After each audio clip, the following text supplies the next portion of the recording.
తిరుమల శ్రీవారి దర్శనం వాహన సేవలు సజావుగా సాగేందుకు కట్టుదిట్టమైన భద్రత ఏర్పాట్లు చేశామన్నారు తిరుపతి జిల్లా ఎస్పీ సుబ్బరాయుడు. అలిపిరి నుంచి తిరుమల వరకు భద్రతా చర్యలు పటిష్టం చేశామన్నారు. చిన్నారుల రక్షణ కోసం చైల్డ్ ట్యాగింగ్ సిస్టమ్ అమలు చేస్తున్నామని చెప్పారు. భక్తులు తక్కువ లగేజ్తో రావాలని, క్యూ పద్ధతిని తప్పనిసరిగా పాటించాలని సూచించారు.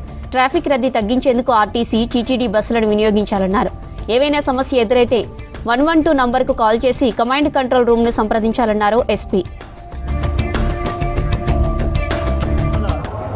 శ్రీవారి బ్రహ్మోత్సవాల సందర్భంగా పోలీస్ శాఖ పూర్తిగా నిర్మాణాత్మకమైన భద్రతా చర్యలు చేపట్టడం జరిగింది.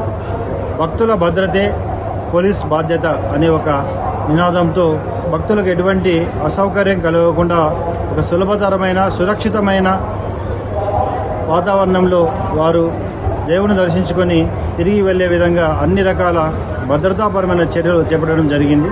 ముఖ్యంగా command control, real time monitoring system ద్వారా ఎక్కడ కూడా భక్తులు అసౌకర్యాన్ని కలిగిస్తుంటే కమాండ్ కంట్రోల్ ద్వారా వాటిని వీక్షించి తగిన భద్రతాపరమైన చర్యలను ఎప్పటికప్పుడు చేయడం, తగిన సూచనలు క్రింది అధికారి వరకు ఇవ్వడం జరుగుతోంది.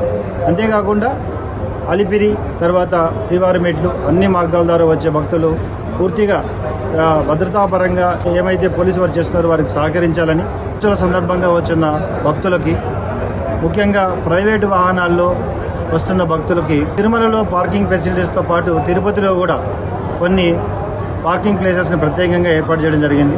అక్కడి నుండి ఆర్టీసీ బస్సులు సదుపాయం కల్పించడం జరిగింది. కాబట్టి అక్కడ పార్క్ చేసి సురక్షితంగా తిరుమలకు చేరుకొని స్వామివారిని దర్శించుకునే అవకాశాన్ని కల్పించడం జరుగుతుంది.